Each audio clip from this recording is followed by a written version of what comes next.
Oops. Hey, today I'm going to be sharing some tips or a couple tips about Airbnb, some of the things I've noticed and how I try to. Let me make sure my volume is up here, put everything else down, make sure everything's up here. All right. So just testing to make sure everyone can hear me. Let me go to my YouTube just to make sure my volume is good. Let me just check that. If anyone's in the chat, feel free to let me know if the volume's good here. All right. Let's see. Okay, there we go. Let me check the volume here before we get started. I think we're good. I think we're good. All right, so a couple things, some little housekeeping out of the way. Let me put the branding up here so any of you interested. We're testing out Streamlabs right now, so there's that. So there'll be a little kinks as we get it all going here. Let's see. So a couple things I need to do. A little housekeeping before I show you one of the Airbnb tips that we use to kind of like manage our occupancy. I guess you could call it that.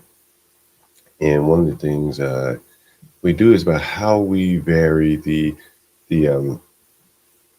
our what would we call it? The limited days that we allow someone to book. So we have I'm going to show you that in just 1 second. Give me 1 second. I'm just trying to get everything up to speed here just so it looks correct. And I thought I had it already, but apparently I did not. So I'm going to see if I can get it here. All right, there's one thing. I'm going to show this. Let's go. Show that. All right, so I'm going to do that there. Make sure that we showing the ticker here. So if you're interested in supporting the channel, you can do so there. And here is the link for our Streamlab. We're now taking donations for our Streamlab as well. And so you have that there. Let me see if I can show that on the live stream. For sure, there it is. All right. And you can see that in the chat. And there it is. All right. So let me get started here. And close some of these tabs here. What tabs do I have open? I'm going to stop sharing. All right. So when we show our listings, we have a lot of listings here, and I'm going to share one of my screens with you. Let's see. Airbnb. Pricing settings are perfect. So here's one of our listings. Let me add it to the screen. Still trying to get up to speed here with this Streamlabs. So here's one of our listings. You can see the calendar, and this is for, it looks like November here. I think this is November. Yeah, November here. So I just chose a random 3 days. And so what Airbnb allows you to do, and if anyone is having trouble hearing me in the chat, please let me know. So you can see here, this room is listed at, let's say $63 per night. You'll see that right here, $63 per night. And so we just picked 3 random days here. And so $63 a night. And so one of the things Airbnb allows you to do is view our similar listings. So we're going to take a look at some similar listings and see what we see here. So let's take a look. View similar listings. And so here we're seeing for the book listings, that's the first category here. There's one here. It's $45 a night. Let's take a look at this one. And we'll see that if we were to try to book this room, here's the room here. You can see it. Make sure you can see it. Let me share this if you haven't seen it. And so you can see the listing here. They offer a few snacks. You can go through the photos. This is the room here. Not bad, not bad. Cheerios, snacks like that. And so back to the room, if we were to try to book this room, so if we were to say any period, let's just say this period, and you'll see that there's a 14-night minimum here. I'm not sure if you can see this. I'll zoom in a little bit more, and you should be able to see this. There's a 14-night minimum on this listing here, as you can see right here, 14-night minimum. Make sure you can see it, 14-night minimum. All right, so when you go back to our listing was on this page here, share this tab here, then we really don't have any competition with some of these listings because this listing in particular is a 14-night listing. So anything under 14 nights, if someone is looking for a room to rent in DC, they're not going to find this place because it's 14-night limit. So we can price ours accordingly, maybe a little bit higher in a shorter time frame because, again, this place is not listed. So if you're looking for anything under 14 days, this is not going to be shown to potential guests. You see some others kind of outside of my neighborhood here, $45. Here's another one for $70 a night. And we can also take a look. This is fairly new listing. And we'll share this tab as well. Let's see if this one has a minimum. Most hosts have a minimum because they don't want to do the cleaning on a regular basis. Understandable there. So you'll see that this listing, bright, comfortable room, 11-minute drive to Gallaudet, and we'll see what his calendar looks like.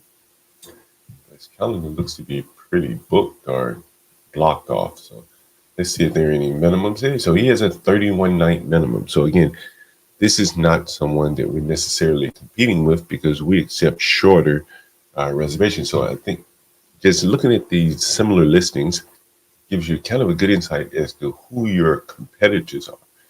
And so I'll close that one down. I'll go back to another similar listing here. I'll share my tab again. Share my tab. And again, here's another listing, a little bit cheaper than my place here. It's a nice place. 4.5 stars, 4 reviews, 12 reviews, sorry. And I'll share the tab again. And you'll see here that this host, looks like their calendar is pretty booked up here. And we'll see that she also has a 31-night minimum. So again, all of these people, these listings are not necessarily in competition with me, so I can price mine accordingly. Earlier today, we got a booking for about 10 days, and I was on the phone with a buddy of mine. He's also an Airbnb host, and he says, "Hey, are you still using that strategy?" I said, "Yeah." He says, "It's interesting. You're getting like 10-day bookings and things like that." And one of the ways I do this is because I stagger them, and I'll put, say, 10-day limits, and you can see that here. So apply a rule set, and you'll see some of my rule sets here. Let me make sure I'm sharing the right tab. You'll see some of my rule sets here on this listing here. So there are rule sets that we have. Minimize the screen a little bit.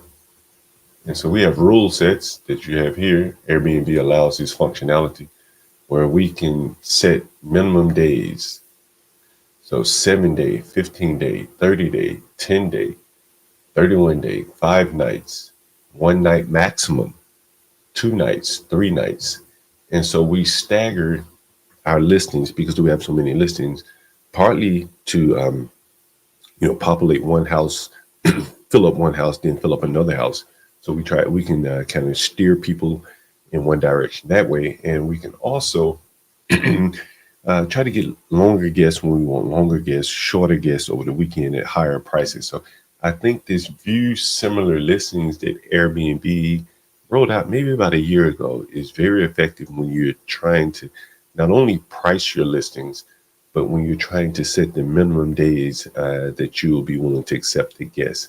I hope this has been very informative to you. And this is what one of the techniques that we use for pricing when we're listing our places on Airbnb.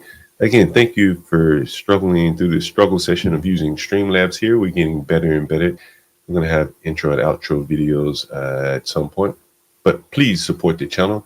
You see my Cash App here. I haven't set up all the banners. I need to do that. But Portia J and HB and Stanley Cross. And if you want to send a StreamYard, StreamYard instead of a Cash App, you can do that here as well. So StreamYard.com/The Urban Landlord. Once again, thank you for joining. Have a good rest of your day. Hopefully you'll join the other stream. I think Stanley Cross is holding court there. Thanks again.